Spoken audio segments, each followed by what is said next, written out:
Well, we got a Friday night football game in the ACC that we want to talk about here today. We got a new national championship contender, and that name of that program is a familiar face, but one we haven't seen in a very long time. It's Miami Hurricanes, and they're going to be taking on Virginia Tech, a team who people like me and a lot of other people too were hyping up. You know, they had the number one returning production in America, closed out the season pretty well, looked like after the terrible start that was the Vanderbilt game, that they were turning a corner, and then they end up laying an egg against Rutgers at home in Blacksburg a week ago. They're going to be playing a Miami team who is coming off of a massive victory over the South Florida Bulls, and I think it's a bigger victory than what people give it credit for. USF's a really good team, one of the favorites, if not the favorite right now, to win the American Athletic Conference. And if they would have beaten one of Alabama or Miami, a very tall task, albeit, they would be the favorite to be the group of five representative for the college football playoff instead of Boise State or a UNLV, if you want to go that direction. So when you're talking about the Miami Hurricanes, you can't help but to be impressed with what they have done this year. If you take a look at Cam Ward on the offensive side or the run game, that offensive line has been great in both pass protection and run blocking. Damian Martinez, Mark Fletcher, really good players. Xavier Restrepo, been there for a while. Very good wide receiver. He's a lot of fun to watch. They got a ton of guys. Elijah Arroyo is a really good player as well. Cam McCormick, the other tight end, what is he, a ninth-year senior? They have a lot, and I mean a lot to work with. Jacoby George. So this Miami offense is really good, and they're going up against their biggest challenge to date with this Virginia Tech secondary. This Virginia Tech secondary headlined by two cornerbacks, two that I've been talking about for a very long time. One of them in Dorian Strong in 4 games, only being targeted 9 times. He's allowed 7 completions out of those 9 targets.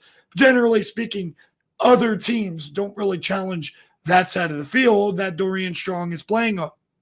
But the other side of the field, you have a guy in Mansour Delane. And if you take a look at what Mansour Delane brings to the table, the Virginia Tech Hokies have a guy who's getting targeted a ton to the limits, basically, when you're talking about getting targeted 22 times in 4 games. But guess what he's doing with those 22 opportunities? He's only allowing 36.4 completion percentage against him on those targets. So these guys are going to give Miami fits throwing the football. They're going to have to use the run game to be able to open up the pass. But maybe that run game will be very effective. I expect for Damian Martinez and Mark Fletcher to have pretty big days here. That's how Miami is going to be able to have success in this ball game against Virginia Tech's defense. Now, on the other side of the ball, I am concerned about the secondary at Miami. If you take a look at what they have back there, you got a liability in Daryl Porter Jr., he's a nickelback, not a very good player. And if you get a guy like Allie Jennings matched up with him, I think he could have a whole lot of success. Or a guy like Lane, for example, Jalen Lane, really good player.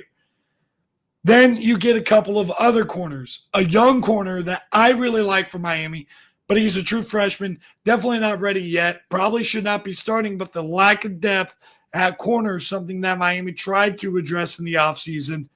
OJ Frederick, really good player, fantastic player, but he's just a freshman, and he has been found vulnerable at times.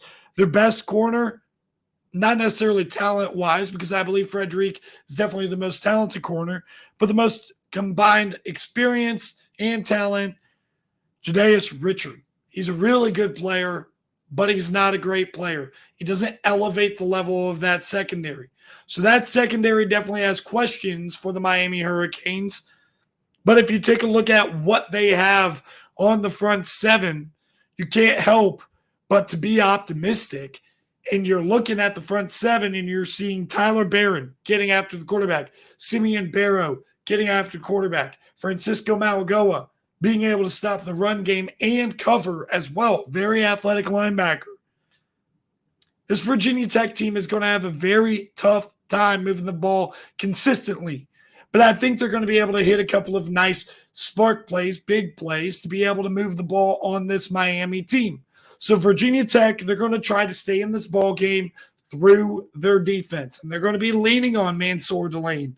They're going to be leaning on Dorian Strong and kept Phillips in the back end as well, the safety, and that front seven needs to play better and be able to hold that Miami run game in check. And overall, when you're looking at this ball game, I think Virginia Tech has the talent to hang around. And I think Miami is receiving all this hype, and they could potentially sleepwalk through this game. But past Miami teams would lose this game.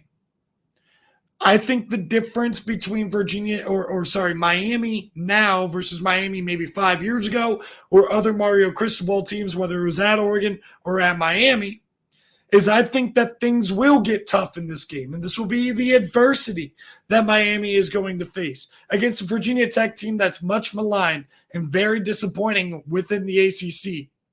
They're going to be challenged. Things aren't going to look good. Maybe Virginia Tech has a halftime lead. And I believe that Miami has the maturity and the talent, and I think Mario Cristobal has learned his lessons, that I think the championship culture will come out. When things are not easy for Miami and they struggle through this game, they're going to find a way to win. I believe they will struggle. These tickets are cheap. Nobody's going to this game. It's going to be a very drawn out environment, like kind of just quiet and weird. I think Miami's going to struggle, but they're going to use that championship culture that I think they have to be able to win this ball game. Like I said, in past years, Miami teams and Mario Cristobal teams, they lose this very game. But this year, I think that this culture is too good. Things will go wrong on Friday, and don't be alarmed if they do. And maybe I'm wrong. Maybe they blow out Virginia Tech like they definitely could with how much of a mess Virginia Tech is early in the season. But even when things aren't right, I believe this Miami team is going to be able to just find ways to win and continue on the right path. I am taking the Miami Hurricanes to win this ball game, scraping by 27-20, but showing a lot of toughness, a lot of grit, and fighting to get a victory in the face of adversity. That's what I believe Miami is going to do on Friday night.